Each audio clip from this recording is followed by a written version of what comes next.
Okay, so we'll get started. Welcome everyone again to Proactive Procurement Part 2, How to Ask for and Get What You Need. My name is Lou Jane Altawara, and I'm with the Center for Creative Land Recycling, or CCLR. Before we dive into the content, I just want to go over some housekeeping. So this webinar will be recording. And the slides and the webinar recording will be sent to you in a follow-up email within the next week or so. If you attended part 1, the recording is now available on our website and YouTube, but it'll also be available in that same follow-up email that you'll receive in the next week or so. That means that you'll receive all of the webinar materials from this series in one follow-up email. If you have any questions throughout the webinar, feel free to put them in the chat, and I will compile them for our Q&A portion in the last 15 minutes. Now, it is my pleasure to introduce Joelle Greenland, who is our R10 lead and senior planning consultant at CCLR. Joelle will take us through part 2 and, more importantly, make procurement a little bit more enjoyable. Take it away, Joelle. Thank you. Thanks, Lou Jane. Hello, everyone. It is that time again where we discuss procurement. So it's day 2. Thanks again for returning. We're going to do some recap and get into this. It's not as long as the last one, so I know everyone's probably sighing a relief about that one. So looking at the poll, you can still answer if you want. We see we have a good mix here and a lot of 1s, 2s, 3s, and I love the 4 and 5s. So if you're a 4 or a 5, feel free to send in your comments and your experiences, because I'm a strong believer of spreading knowledge and cross-pollination. So we are always learning, and by learning from others, we only get better. Okay, so with that, we're going to jump in here, and I'm going to end the poll. Hopefully you guys can see that. I don't know if you can see it, but I shared the results. But we have about 28% and 26%. So basically 54%, basically over 80% in the 1s through the 3s, and then about 14% in 4s and 5s. So hopefully we can change some of those numbers by the end of this presentation. Okay. All right. So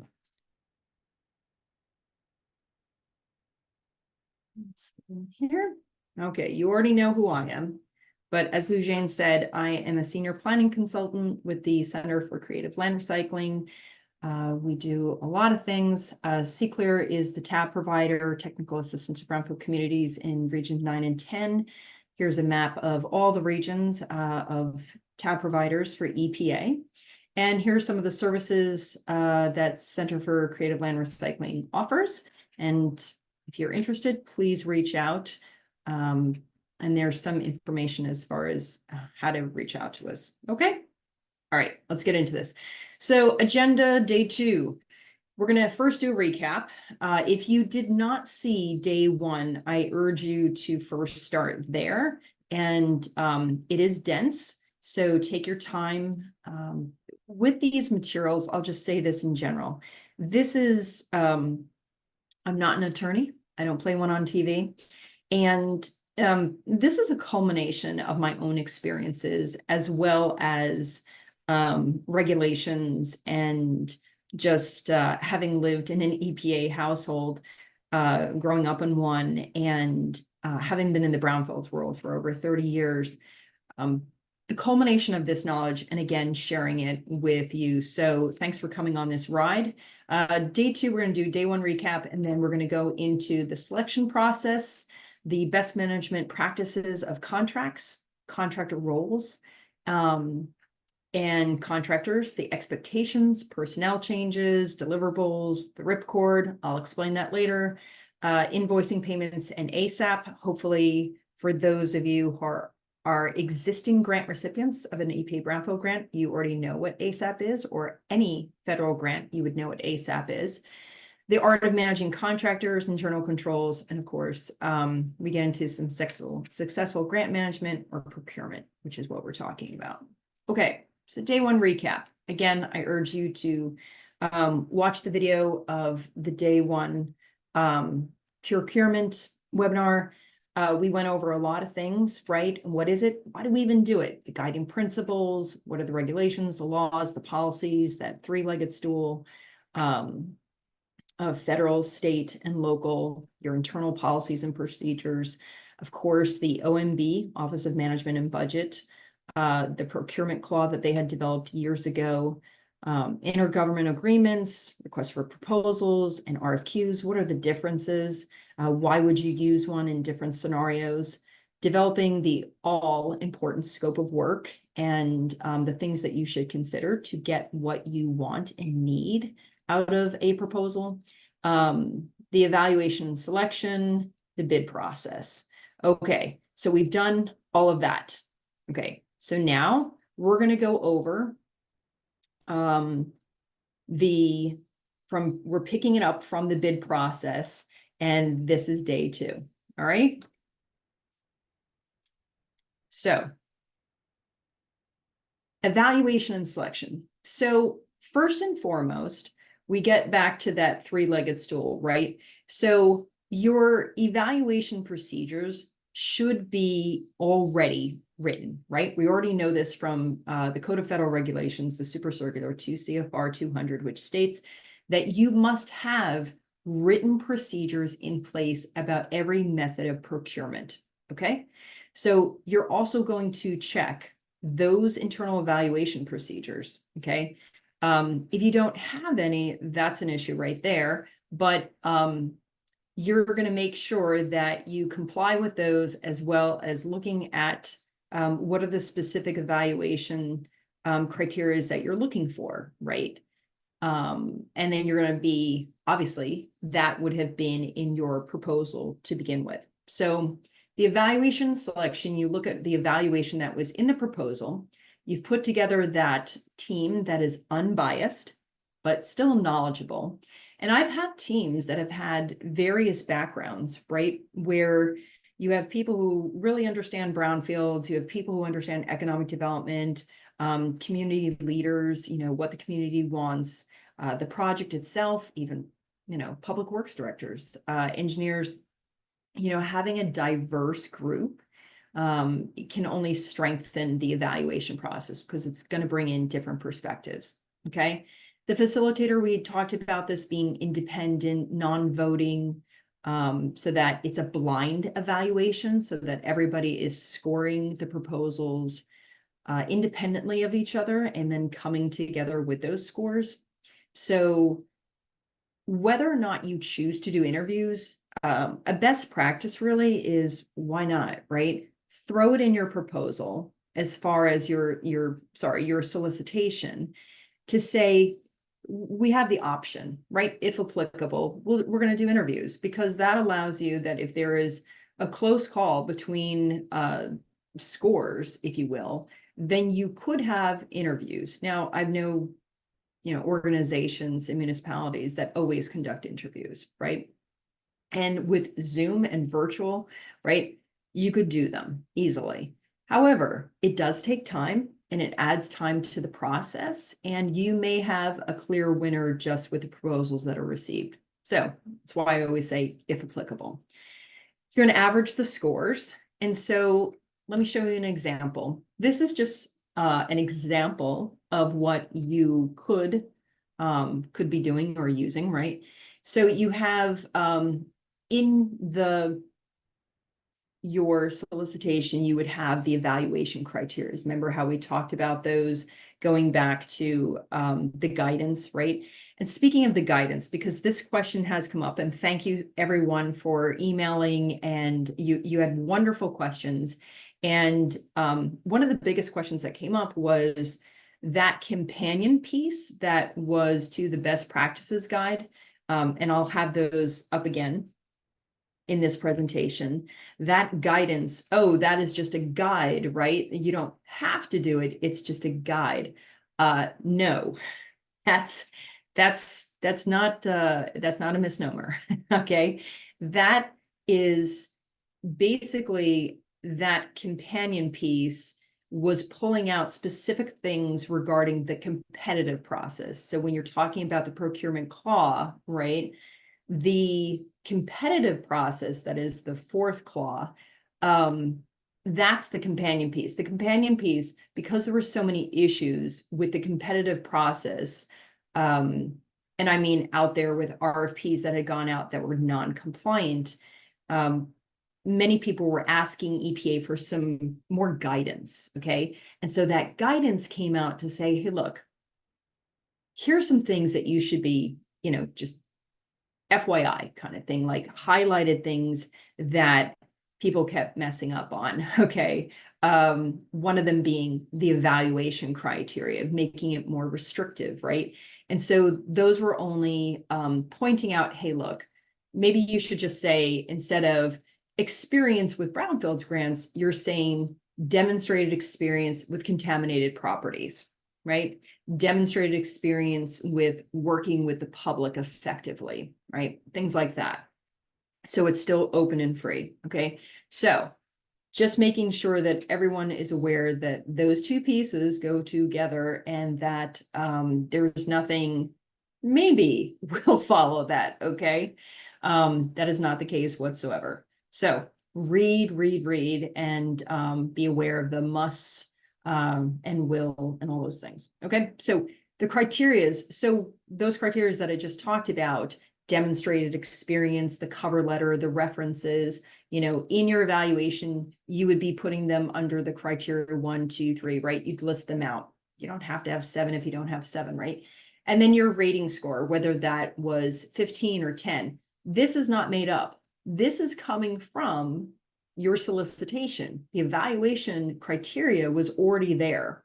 So you would just be transferring that to here. Now, whether you choose to weight it or not is up to you, okay? And by weighted, maybe the cover letter is worth 5 points and you weight it a 1, right? Or you designate points, and the companion piece actually talks about the weights and stuff. But if you want to give something more weight, right, that's the multiplier. And so really the weight is a multiplier, okay? And then when you multiply it out, again, you don't have to do weights. You can do a percentage, right? The total criteria rating is here, and then maybe you have a comment. Maybe it's did not understand the methodology of this contractor and how they perform blah, blah, blah on such a project, right? And so your comments could say, awesome cover letter, because by the time you score them, and then by the time you get together with your evaluation team, you might have forgotten what, you know, they kind of blend together sometimes. Hopefully one just jumped out and you're like, this is an amazing proposal, right? But there's a lot of great qualified consultants out there. And really, that's why I love reading the cover letter, because the cover letter is just that opportunity for them to show a little bit more uniqueness and that they've done a little bit more homework as far as the community and what's being asked. Okay. So these sheets would then go to that independent evaluator. And then when you get together, they're all, you know, averaged. So getting ahead of ourselves. So this is what, another example, right? But if you had firm A, B, C, right, you had your cover letters, your experience, the quals, right across, and those are the scores. The highest score, right, you could do for an interview is a 20, right? And that's if you had the interview. And so having said that, this is the clear winner. Now, I'm just going to say that if firm B was a 92, I wouldn't say that's a clear winner. I would not even call it a clear winner if it was 90. I would have more discussion with the evaluation team again, because 5-point difference that's pretty close. Okay. So what's the one big rule? Document, document, document your procurement, methodologies and your selection process, you have to document throughout the whole process, right? And this is an important piece. We're not talking about you have to take meeting minutes during the evaluation process, but you should have the scoring sheets and you should have a pretty good discussion to just say, discussion was, took place with the 5 members and yada, yada, yada. Just so that you can, what is it? Defensible, right? So that you can defend your choice in a way that is not arbitrary and it's not biased, okay? We've all heard of every, the whole planning law, right? Arbitrary and capricious. That's not something you want here, okay?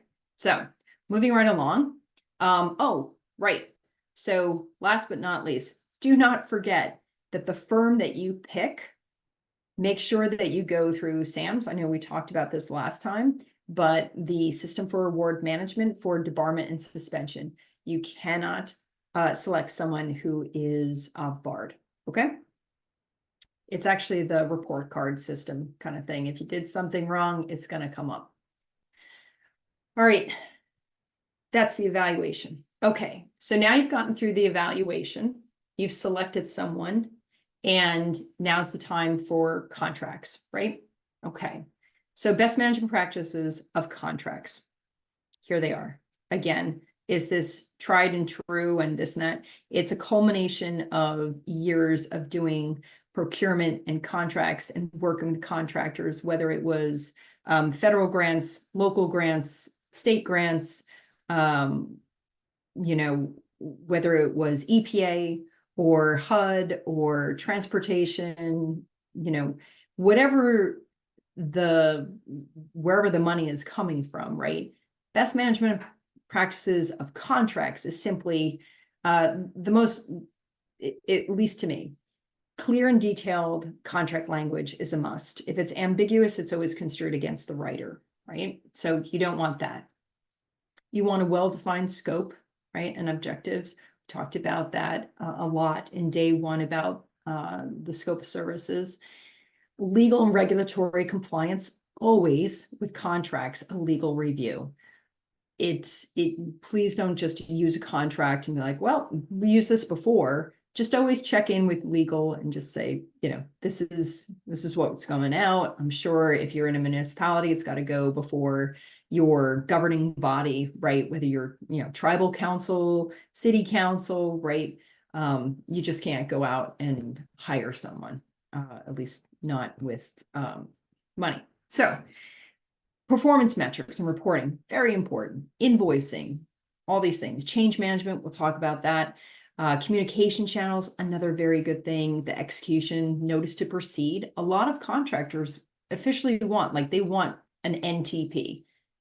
We now have an NTP, we can move forward. So remember, whether you're on the issuing side or whether you're on the consultant side, having been in private practice now and also in the past, I've always waited for an NTP, right? Making sure that there's clear communication, because I want these things in a contract just as much as the issuer, right?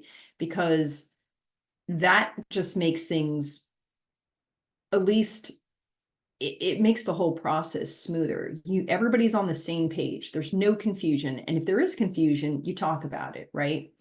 So, of course, dispute resolution mechanisms, we'll talk about that. And of course, the ripcord or termination and exit strategies. So these 10 things are basically best management practices, if you will, but I'm sure there's more. So we have limited time, but those were the big ones, I thought. So contractors and roles. So this is your expertise and guidance, right? Let's go back to the why you're procuring for services. You're looking for expertise and guidance, right?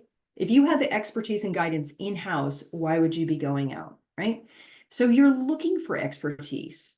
You're looking for this guidance, and the scope of work is where this lives, right? They're going to look at, you have the recitals and you have the other stuff, right? They're going to look at the scope of work and see, is this a fit for my firm, right? Do we have the things that they are looking for? Can we do remediation cleanup? Can we do outreach? You know, they're looking for grant management support. Can we do that? Right. So your scope of work is really important. And again, the services that CCLR offers can help you with defining your scope of work so that you're getting what you need and want for your solicitation and your project in general, right? Not just your solicitation, but in the bigger picture. So your role, yes, you have a role in this whole process, okay? So for those of you out there who are grantees right now, you are what's called a cooperative agreement recipient, or the CAR. Hopefully you are familiar with ACRES, right? The assessment, cleanup, and redevelopment exchange system, right? That's ACRES. So ACRES is the database system, if you will, for brownfields. And ACRES talks about CAR. You'll see yourself being referred as the CAR. That's you. You're the one that has the legal responsibility over this whole thing, especially when you're using EPA Brownfield Grant funds, okay? You're in the driver's seat. You're the one that's setting the pace, right? So what are your goals? What's the vision of your project? That should be informing your solicitation, right? You're the champion of this whole thing. And you're the one, or the liaison, the connection between the consultant and the community, right? If the consultant says, hey, I'm going to do XYZ at this presentation, but you know there might be a language barrier or there might be some cultural sensitivities, it's up to you to explain that to the consultant.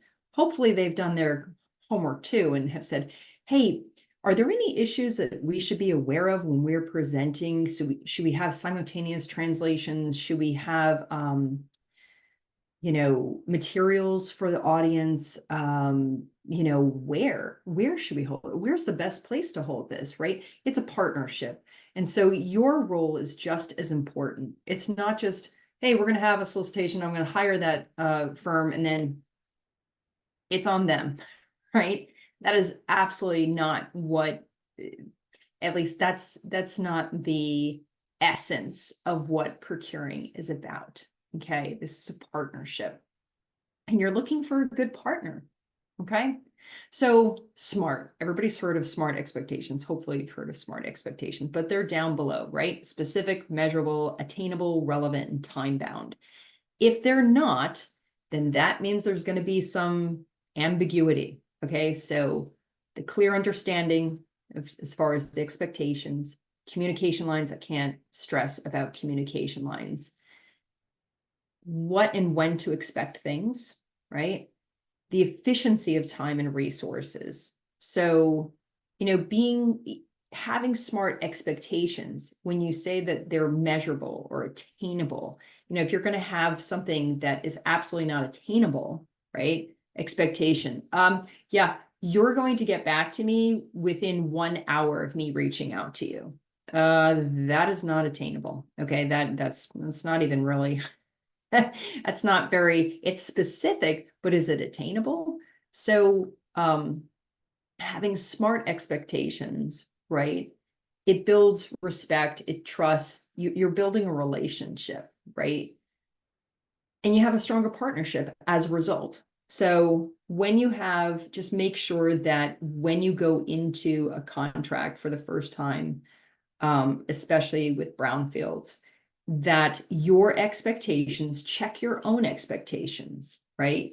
And make sure that they're smart, okay? That you're not going, you know, off into left field and saying, well, I don't know why this is just getting frustrating. And it's like, well, they're not really realistic, are they? And you didn't time bound them, right? Your expectation was that they were going to get back to you in a week, but you did not tell them, hey, I need that report within 1 week of the end of the month so that I can do a quarterly report, right? So keep that in mind.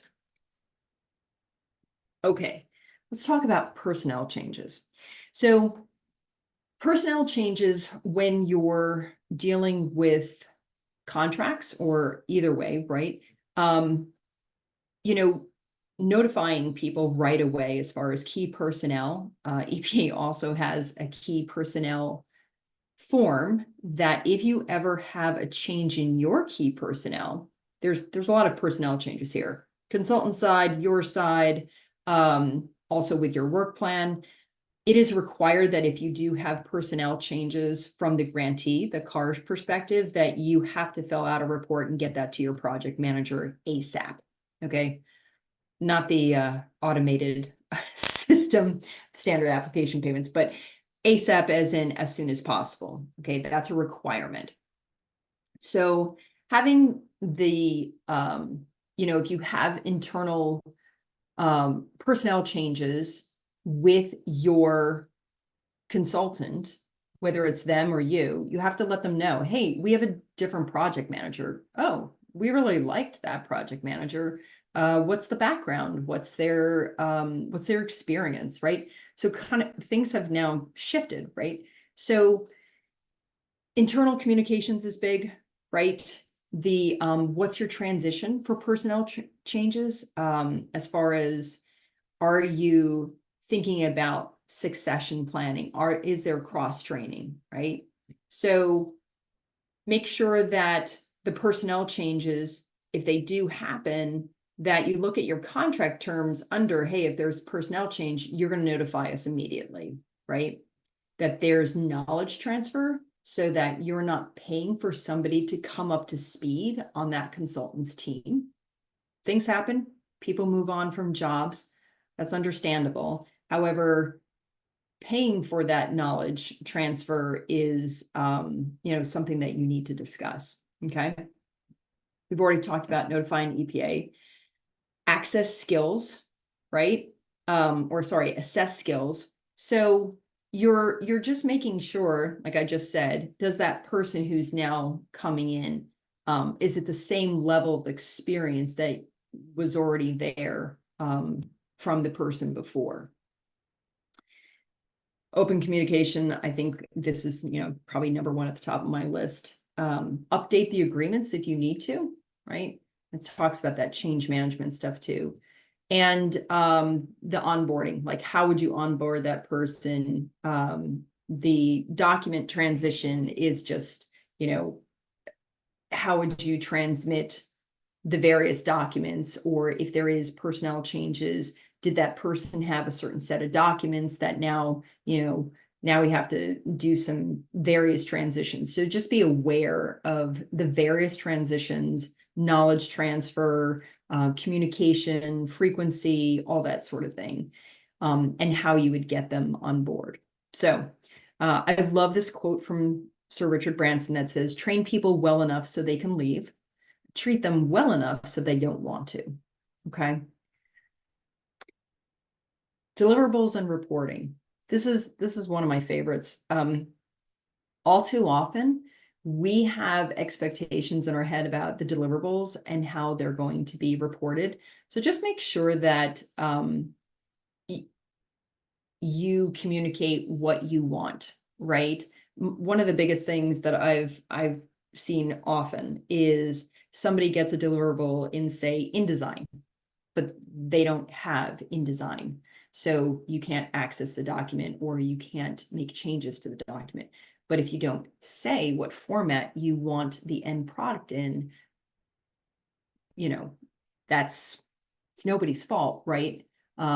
It just wasn't communicated. So make sure that you're just, the frequency, and say, hey, our work plan says X, Y, and Z in the first quarter, and we need you to be reporting this on a monthly basis because we have quarterly reports due the 30 days after the close of the quarter. So we need this by X date. Okay. What kind of details are in that reporting, right? The report needs to be 1 page long. We don't need it to be, crazy lengthy, and it shouldn't take you more than 2 hours. Okay. And does it meet your metrics? Does it meet the deliverables of the work plan? So of course, once you've selected a contractor, you would probably often share the work plan. Is it mandatory? No, it's not mandatory, but you want to always be looking at the work plan that you have, which is a legal binding document with EPA and your project manager, right? Talking to them about your work plan and whether it needs any modifications. And working with that contractor to say, hey, we have deliverables due in the third quarter and we're a little off, but we completely understand why we're not on budget and project or whatever, you know, probably not on budget, but not making that timeline. But at that point, that's when you need to have a discussion as far as whether you need any modifications to your work plan. Okay. So deliverables and reporting, just kind of look at it in a different lens as far as the connections. It's just not a one point. It's touchstones to your contractor, to your project manager, to your work plan, to your cooperative agreement in general. Okay. And making sure that what you receive aligns with all those. Let's talk about exit strategy. We all want to say that we're going to have everything's in good intentions and everybody's going to get along and kumbaya, right? I agree. Always set out with good intentions. However, it's always good to have an exit strategy or the ripcord, right? So why would you have one? Well, continuity of services, right? So that you don't have a lag in a 6-month lag where it's like, okay, well, something hasn't worked out and now we're going to have downtime of 6 months and now we're going to be behind in our, whether it's KPIs, key performance indicators, or the work plan, deliverables, whatever it is, right? Data security is number one, okay, at least in my book. You know, the confidentiality, hopefully everybody is a professional and says, yes, you know, the data that you might have allowed, like maybe you're working with a consultant and they have access to acres or they have access to other things. You want to make sure that that access, as soon as you realize that there is going to be a termination, that access is, you know, talk to your internal controls, legal, and say, you know, at some point now we have to cut off like those access points. Okay. Privacy goes hand in hand. Ownership of work. This is another big one that you always want to make sure that you're communicating. The smooth transition goes without saying, that you're on the same page so that you are talking about the exit strategy from the very beginning, kind of like a prenup, right? Okay. You know, look, should the relationship go sour or we have to part ways, here's what the exit strategy is going to cover. Okay. And then everybody's on the same page and agrees and says, yes, the transfer of data and knowledge will be done this way. So what does that look like, Joelle? Well, I'll show you. There are 2 examples. Again, this is not legal advice. Okay. So first is a termination for cause, right? And this comes out of examples that I have come across in contracts, right? If either party material breaches any provision, right? This is a cause termination. You've done something and now we're terminating. And then, you know, you have to decide how many days to cure the breach. Kind of like, hey, you've done something wrong. Maybe you didn't, you know, there was nothing nefarious, and we're going to give you a chance to cure it. Okay. And, but if that doesn't work, the non-breaching party may still terminate the agreement, right? Okay. That's a termination for cause. And then there's a termination for convenience. Now there's other exit strategies, but these are just 2 examples. The termination convenience is either party may terminate this agreement for any reason, providing blank written notice to the other party, right? And then some other conditions. Okay, so there's just 2 examples that, but you should have something in your contract because you're basically identifying possible risks, right? You're defining the potential losses, right? And so this is just an essential really to have in your contracts. And I'm sure legal, if you didn't have something, they would be like, we need something in here. So, and honestly, my own personal thing is I always look at the termination.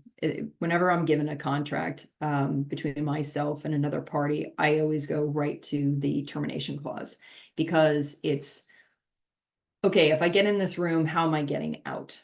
Right. And honestly, if the termination clause is fair and reasonable, then I just feel like the rest of the contract is going to be pretty good, right? That this is a fair entity that wants a good relationship, but is professional enough to know that there needs to be a termination clause. Okay, let's get into invoicing. My fave. I used to audit, so environmental litigation stuff, and I would go in and I would look at various invoicing, and I got really good at connecting dots as far as the work. Like if I looked at invoicing, right? If you were to just take invoices, right, from the beginning to the end of your project, and you were just to give them to any third party and they would read them, they should have a pretty good idea of what the project was about. It should tell a story. Just like your budget tells a story, your invoicing should tell a story. Okay, not just meetings, site visit, right? Okay, I'm getting kind of not the full story, I'm getting the outline of the story. Okay, so invoicing, you need to review it thoroughly. And if it takes you 30 seconds to review an invoice, probably the invoice is a bit lacking. Okay, that the personnel matches the contract. If you have, you know, 3 people that you're very familiar with, the project manager, the junior scientist, senior scientist, engineer, subcontractors, a drilling company, right? You're very familiar with the players, and all of a sudden you're looking at the invoice and you don't recognize a name, right? You're like, Joel, there should be names in invoices. Yeah. You want to know who's actually doing the work, right? If you don't know who's doing the work, then how do you know what rate is being applied to the time being spent, right? Because if you get audited, that's what they're going to be. They need to be connecting dots to know that the work that was done was reasonable, that it was done, by the consultant themselves, right? There's a lot of things that go into invoices. So this is some of the best practices, okay? Please add up your invoices. I can't tell you how many times I've seen where the hourly and the rate doesn't, you multiply it and it doesn't add up, or that the invoice doesn't work out. It's just kind of like a budget, right? Vertical and up and down everything. So just make sure your numbers add up, and clearly show your authorization and or questions. So with every invoice that I approved or didn't approve, I would circle it, I would initial it, I would say approved, I would have a stamp actually, and then I'd have my initials. But then if there was ever a discrepancy that I had, I would put approved and I would put the right amount. I would cross off the total, and then I would write what is the discrepancy, and then I'd have T/C telephone call to such and such to discuss the discrepancy. Once the discrepancy was resolved, then I would just say approved discrepancy and then make a note. That would go off to finance, who would then do the issuing and of the reimbursement and stuff. I would not do that, because that would be, you have to have clear definitions of roles and responsibilities with invoices. So, okay, hopefully if you are existing grantees, you know what ASAP is, okay?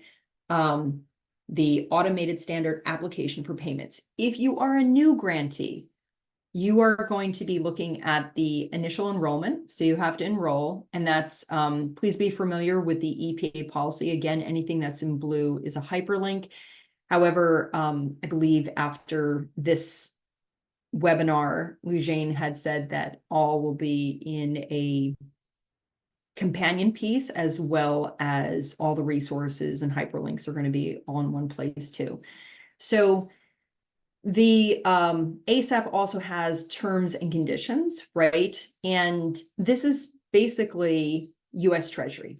Okay, this is how you get reimbursement on your grant because it is a reimbursable grant. So I just said about clear division of approvals, the timing with reporting. So I get a lot of questions about this as far as, okay, so if we incur costs, but we haven't drawn down from the grant, do we put it in our quarterly report? Well, you could, or do I put it in acres? The thing is that when you put it in acres, you're essentially saying that you've drawn down, unless it says like the expenses incurred, and then it goes in, and then now the grant says, you know, less the amount what you've put in. If you haven't drawn that down though, it's still going to come up, your project manager, if they pull it up, they're going to see that the grant amount, no grant funds have been dispersed. So it still looks like the grant is at the original amount or whatever it was before. It's not going to show that. So make sure that when you're doing ASAP, and we're going to get into that right now, that the reporting and the timing, you can still draw down the expenses. EPA wants you to draw down money. This is how appropriations and budgets are all figured out, because when they see money being used, then they can say, we can ask for the same or even more money the next time when Congress says, how much do you need for brownfields, right? Okay, so your compliance on ASAP will be measured against 2 CFR 200 305B. Now, for those of you who attended day one, that will make complete sense to you. This is the super circular, the 2 CFR 200, and that's the part, the subpart 305B that works with or talks about ASAP, okay? So this is based on the disbursement of at least 95% of drawdown funds within 5 business days. So that means whatever your ask is, that 95% of that ask needs to be out of your coffers, if you will, within 5 business days. Okay, I cannot stress that enough, right? This is under a RAIN announcement. And if you're not familiar with RAIN announcements, they are the recipient applicant information notice. They're incredibly helpful because they let you know that these are new rules that are now a part of terms and conditions. Okay, so the RAIN 2018 is talking about ASAP. Okay, so the biggest thing is you cannot retain more than 5% of the requested amount or $1,000, whichever is less. Okay, and that's per the RAIN announcement in 2018 G06. Okay, and if you type that into Google, it'll come up, and it's also now in the terms and conditions.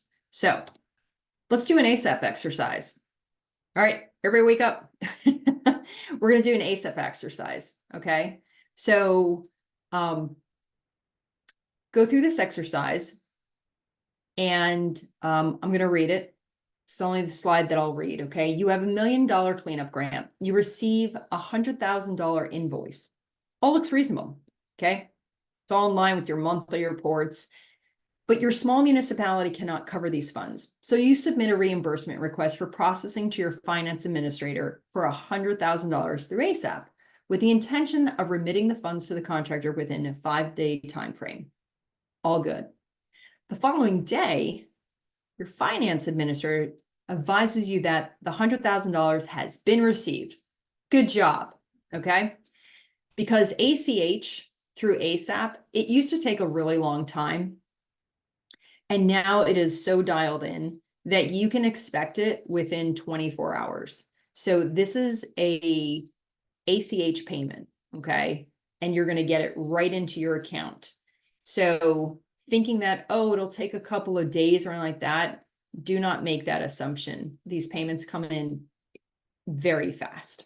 So they're about to process, so your finance administrator is about to process payment when you receive a call from the contractor advising you that one of the subcontractors made an error and that the invoice is really $91,000, not $100,000.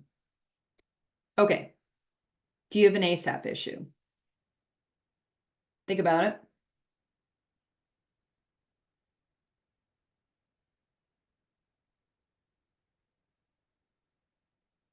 Okay. This should literally take you less than 10 seconds to figure this out. And because we have, I would do a show of hands, but let's just get into it. Yes. So if everybody said yes, or some of you have said yes, congratulations. Hope you know the reason why you said yes, and it wasn't just a guess. And for those of you who had said no, it's okay. This is what this training's about, right? Okay, so let's get into this. Why? You'll have an extra 9,000. Yes, we know that, right? While it is less than 5% of the requested funds, it is not less than $1,000. Okay. So remember that the rule is 5% of the request, and that's $10,000. Yep. Okay. Well, we had 9,000. What's the problem? However, it is not less than the $1,000, the maximum amount one can hold on to. Okay. So if this is the case, you need to contact ASAP to go over options. And there are several options. And I just want to plug ASAP because they do amazing EPA finance grants administration. They do amazing trainings, and the ASAP training is very comprehensive and a good one to attend. They have hotline, they have email, and they will get back to you promptly regarding your questions. But please, if this is a situation, don't think it'll just like, it's no big deal, it's fine, whatever. Especially holding on to money. There is an exception. However, that exception, you must go through your project manager and ASAP to get the approval. If there is some reason why you can't get rid of the money within that 5-day time frame, you must contact someone. Okay, I cannot stress this enough. This is not something you want to really find out about. Okay. All right. Let's get into the art of managing contractors. So we have about 4 slides left. So the art of managing contractors, like I said, it is a partnership. Make sure you have the smart expectations, right? Putting it all together. You have a detailed contract with performance monitoring, right? Those metrics, you want to make sure you're meeting your metrics in your work plan. You have specific asks, and we're going to get into some examples. And as far as invoicing, right? We went over some of the specifics of invoicing and then how this all gets communicated, right? Your communication channels, the frequency, how you're going to do it. Is it email? Is it text? Is it phone calls? Is it, weekly meetings? Is it monthly meetings? All that sort of thing. Okay. So, let's get into the examples because I think they speak for themselves. So for instance, monthly reports are due the following month. Okay. Better than nothing, right? But what's even better would be if you said, hey, written monthly summary reports in Word are due by end of business on the 15th of the following month and should not exceed 1 page or be billed more than 2 hours. Right? This is specific, it's measurable, it's attainable, it's relevant, and it's time-bound. Okay? It checks all the boxes. And there's nothing in here like, you must do this, or, like you're not being an ogre here, right? You're being, I love this. As a consultant, I love when people get specific like this, because then I can say, I can do that, I can do that. That might be something we want to talk about. All right, now we have some communication. Love this, okay? So next, be responsive to your requests. How many have heard this one? I just want you being responsive. Right? I really like when people will get back to me. Is that specific? Okay. Respond to emails and phone calls within 24 hours. I love that. Okay. However, a consultant may say, hey, look, we are out a lot in the field doing this or that. We could try, but could we say in 48 hours? Honestly, with communication and technology right now, I mean, the technology that we have, everybody's got a cell phone. And it's as easy as, hey, I'm out in the field. I can't get to this. Can we talk on Friday? Right? So when it says respond, it doesn't mean you have to have an answer. It's just responding as in, I got your email, I got your text. I understand there's a situation. I'm out of pocket right now, but I'll get back to you on Thursday. Is that okay? Perfect. All right. Let's move on to invoicing. Those were about the ask. Let's talk about invoicing. Who, what, when, and where, right? Just look at these examples. In invoicing, this should be as simple as, this translates to telephone call with, maybe it's Henrietta Jones, right? H. Jones regarding site visit at Barnum the week of 9/10, as well as logistics for in-person meetings with EPA. Tells the story, right? Auditor reads that, they're gonna be like, yep, got it. All right, next one. 912 ABC Corp installs 8 monitoring wells at Barnum for groundwater sampling to determine presence of contamination. Now, there's a bunch of acronyms in here, right? Invoicing is the place for acronyms, as long as everybody knows those acronyms, okay? So it can help with making things more concise, and so that your invoice isn't, huge. Nobody wants that. Okay, moving on. So the art of managing contractors, you have, I discussed about change control, and change control is simply the system a team uses to make major changes to a previously approved project, such as budget additions or subtractions, deadlines, benchmarks, new hirings. So that's what we talk about, change control, and that should be in your contract somewhere. Should be, right? Confidential ownership, we talked about this, very important. Termination clause, these are the main big things, and dispute resolution. So termination clause, we talked about that a bit. Dispute resolution, just make sure that if you're working with a contractor that's not in your state, if you're in a different venue, you want to make sure that the venue that you want, maybe you're domiciled in Idaho, but the contractor is in Washington, right? So if there is any dispute resolution, is that by binding arbitration? Is it by mediation? And what is the venue that is going to be the overarching, law that gets applied? Okay. Again, this is why you have legal review. Internal controls. Again, document, document, document. Yes, there is a CFR that goes to document, document, document. It doesn't say document, document, but it does say document. Okay. So that's the rule. And it gives you specific, and so does the EPA best practices procurement. It gives you various examples of what should be in these details as far as and what you should be documenting and how you should be documenting it, right? So the developed detailed paper electronic files, again, here's page 7 of those guidelines. It gives you really great examples.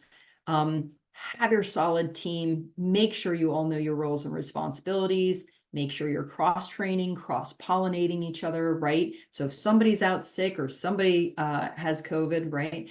You're not like, oh, they're gone for a month and we have no idea how to do ASAP or how to, we don't even know who the contractor is, like, right?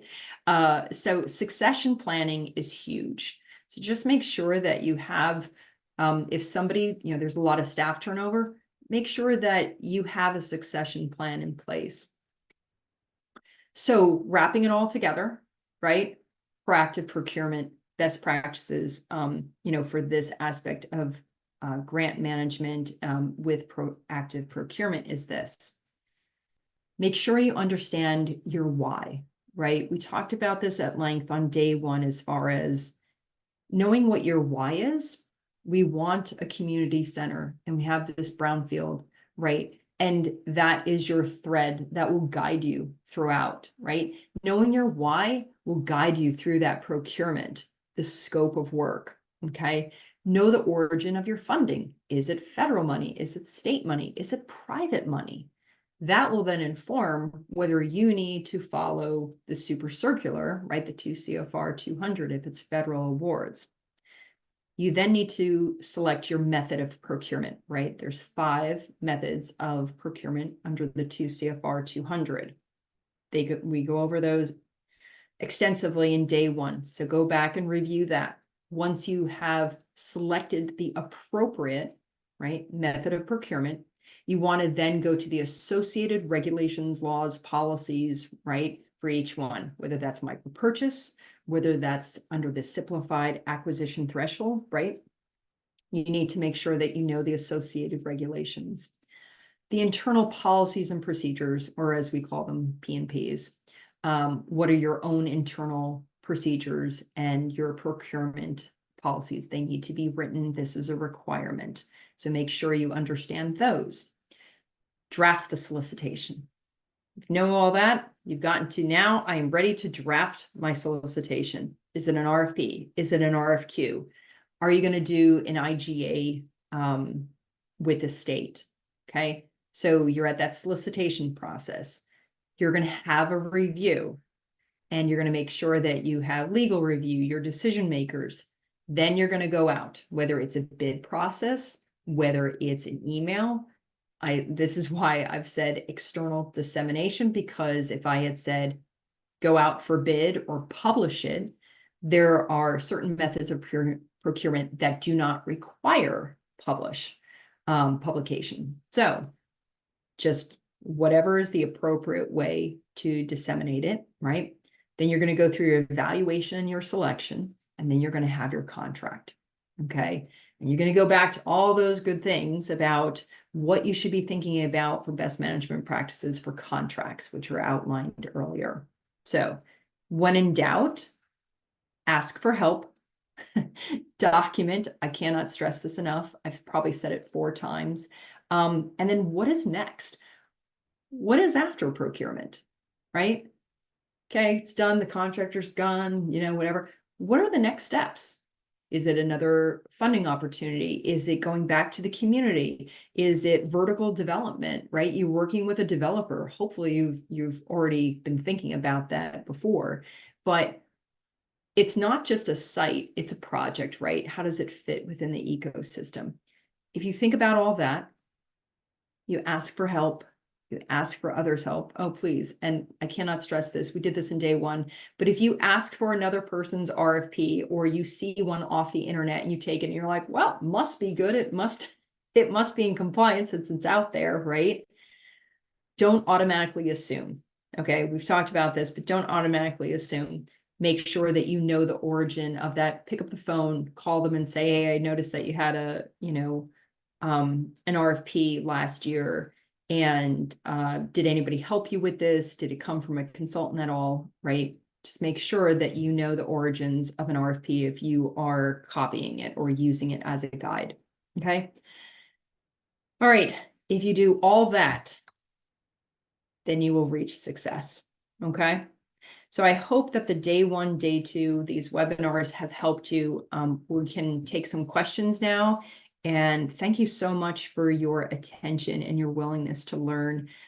This is a great journey. Be kind to yourself. It's a long one. It's one that takes time to learn. But if you ask and you're open to suggestions and willing to learn, then you too will then become the expert at this and be really confident in your procurements and end up getting what you need for your community. Jane, it's that time. Perfect. Thank you so much, Joelle, for taking us through that. A great amount of information, but I really appreciate you being able to consolidate that and walk us through. So before we go into the Q&A portion, we just want to launch a post-webinar poll. And then after that, we have 2 questions lined up, but if you have any more questions, feel free to put them in the chat or raise your hand and I can call on you. So let me launch the poll. And while you're filling that out, I'll get to the questions. So really quick, is what is the best way to contact ASAP? Some people have mentioned that sometimes their email takes a bit, or they're left on hold for a little bit as well.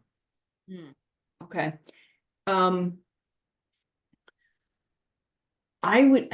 honestly, I would say patience is a virtue. So if it's been more than, say, 24 hours or 48 hours, I would just keep, either emailing, reach out to your tab provider, reach out to CClear if you're in region 9 and 10, reach out to your project manager, see if they've got any ideas. But sometimes we can answer the question too. If it is a situation in which you have money that you shouldn't have, right? Then make sure you're putting that in your email or you're leaving your message. We can get to people, and your project manager can probably get to others. So if you need help, just reach out. Remember, ask. ask others. Great, thank you, Joelle. And before we move on to the rest of the questions, I'm gonna end the poll, and then Joelle, do you want to check out the results? Sure. Does everybody see that? Hopefully, but I can tell you right now, 70% said yes, and 30% said slightly more informed, and nobody said no, and nobody said need more information. So that's awesome. I think somebody asked for acronyms, and I believe we are working on that. Lujane, does CClear have that? So we don't have that yet, but on our website, when you receive the follow-up email, you'll get a link to a resource section on our website that is specific for proactive procurement, and you'll find hopefully everything you'll need there to get started in procurement. Here's a helpful hint. Google it, and you're going to say, yeah, Joelle, if I put ASAP in Google, that's not going to help me, right? Okay. But if you put in ASAP Brownfields, EPA, one of those other words, I can assure you will get the right ASAP. It's kind of like if you put acres in Google, you'll get green farms and all sorts of agricultural stuff. But if you say acres, all caps, and put EPA after, you're going to get the right, you're going to get the acres 6.0.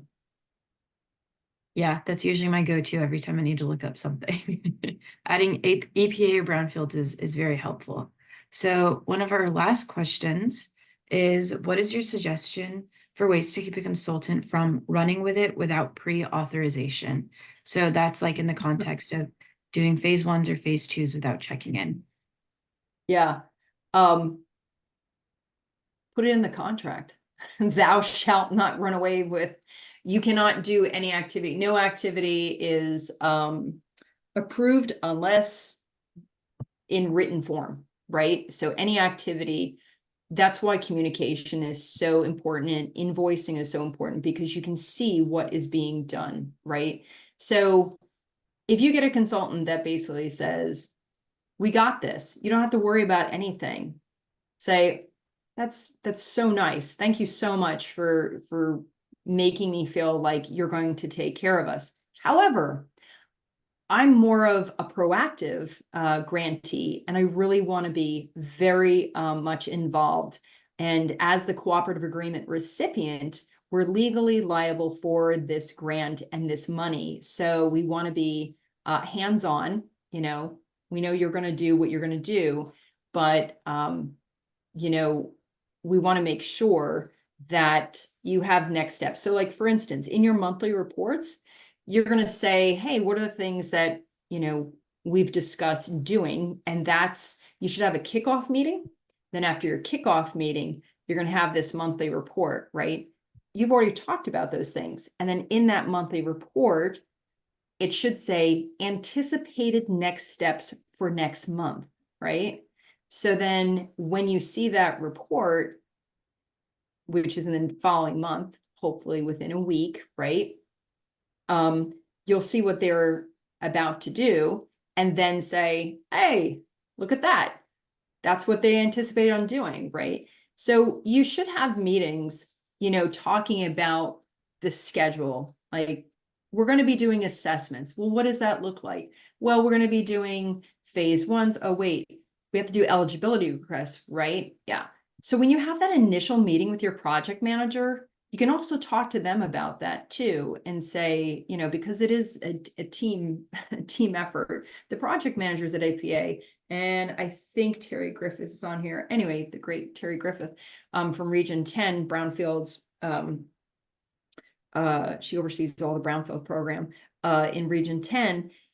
You know, it's always about, you know, making sure that you can ask questions to the project manager and saying, you know, you should have an idea of the trajectory of where your grant is going. But it's a great question. Whoever asked that, it's a great question. Just make sure you just tell them and say, no, I really want to be hands-on too, you know. And if they do run off, you have to have a talk. You definitely have to have a talk, and you know, good intentions, right? Maybe they didn't realize it. Maybe they think they're being proactive and getting you ahead, and maybe there's a window, like a weather window, right?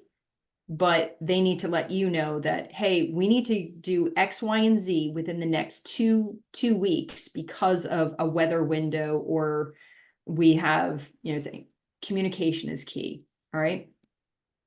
Great, thank you, Joelle. So we have a good amount of questions coming in. So really quickly, Tammy asked, does V/N mean vendor number? I need context. Tammy, can Okay. you give me the context, like how it was used? Possibly. If you give me the context, I could probably answer that. Tammy, feel free to put that in the chat if you're not comfortable unmuting, and we can circle back to that question. So another person asked, they provide a situation. We have a clause in our RFQ regarding the term of the contract that states an option to renew for 4 additional 1-year terms. And quote, should other projects with similar scopes of work become necessary, they may be negotiated and added to the contract per amendment. Is this appropriate? Ooh, that's a long question. Yeah.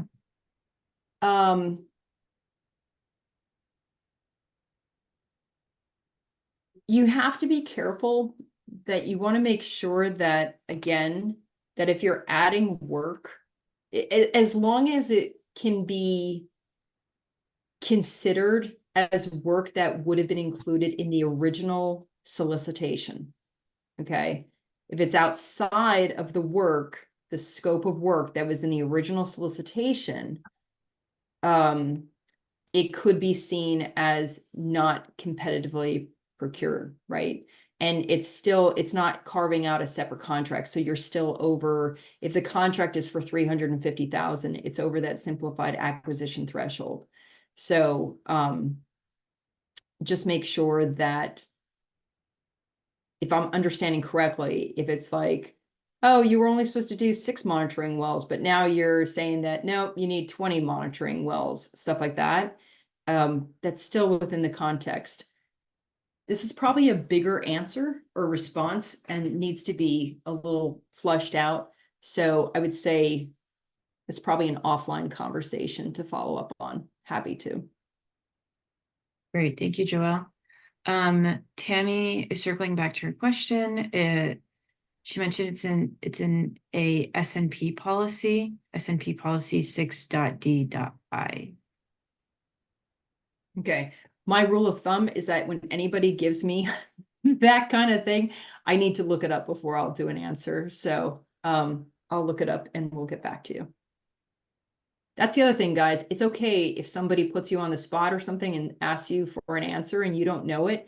It's okay. Go back to whoever it is that you need to go back to, your boss, your tribal council, whatever it is. Don't say yes to anything that you don't have authority or you just don't feel comfortable. You can just tell the contractor, and the contractor can do the same thing. They can't answer your question. It's okay to say, give me a day, I'll get back to you, or I need to check with some things, and I'll let you know. Great advice, Joelle. So we have about 4 minutes left and 3 questions. Anne asked if we are paying invoices and receiving reimbursement, are we still bound by the under 10% and no more than $1,000 overage? Here's the best way to make sure that you never get in trouble. If you front end, right, if you pay it and then you pay it up front and then, you then seek reimbursement, you're good, right? If you cannot do that, usually there's a 30-day window time frame, with consultants, right? Remit payment within 30 days. So the window of the crossing, of the two payments, just make sure that if you're sending out a check, right? I usually paid the consultant, right? Put that in.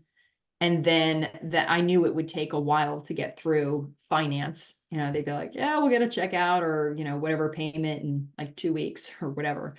I'd make sure that the ASAP was either well after that or just, waiting, kind of thing, another week or so. And then I would just ask for reimbursement. So that's really the way that you should avoid it. Like, do the contractor first, pay them, and then ASAP. I mean, you will have the money in your pocket like in 24 hours. Awesome. Next question is, many environmental consultants are weak on public participation. How do I fold that in? Great answer. You could do an RFQ. You could do a separate public engagement. You don't have to just do one solicitation. You could do, if you're in an area that you could do a simplified acquisition threshold, right? Where maybe you have the budget item is 50,000 or even 40,000 it's over the micro purchase of 10,000. Let's say it's 20,000 for community engagement and you don't have the capacity. You could do a simplified, where you just do a solicitation, you send it out to 3 firms that are really great community engagement, like that's their specialty, right? You can carve that out. You don't have to put everything into the one solicitation. There are some firms that can do it all, but you want to make sure that it's at the level of expertise. You can also do an RFQ, request for qualifications, where you're asking for a stable of consultants and they could respond to, the public engagement, the grant management, the assessment part, the cleanup part, whatever it is, making sure that costs and price reasonableness is always in an RFQ. Hopefully that addresses that. Great. Next question. How much does the EPA project manager and/or state regulator get involved in these? In contracts?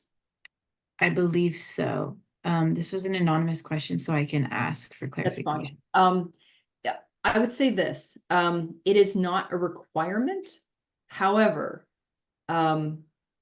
my experience with project managers right now in Region 10, if you want to send it to them, absolutely, you can send it to them, get their input.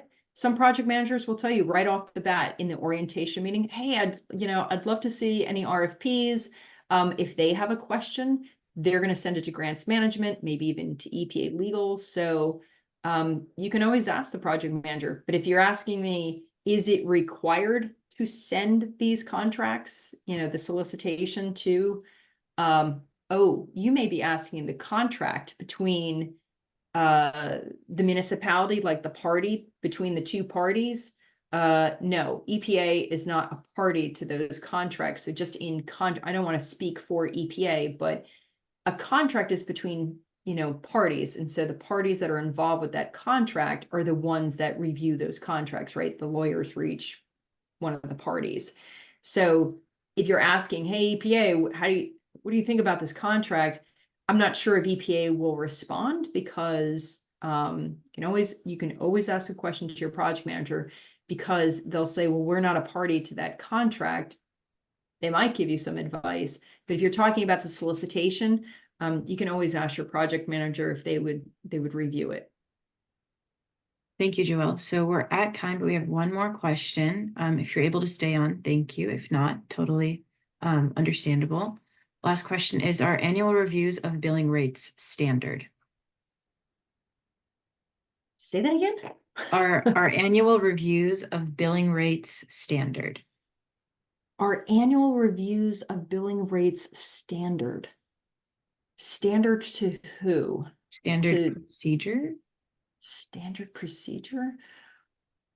I cannot answer this question. How I can answer it is this.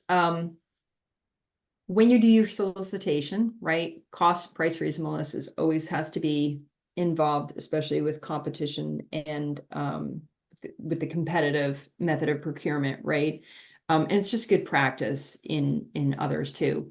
But if you're talking about competitive, right then you have to, you have to talk about the rates and the reasonableness, and you have to do that before you even go out to the solicitation.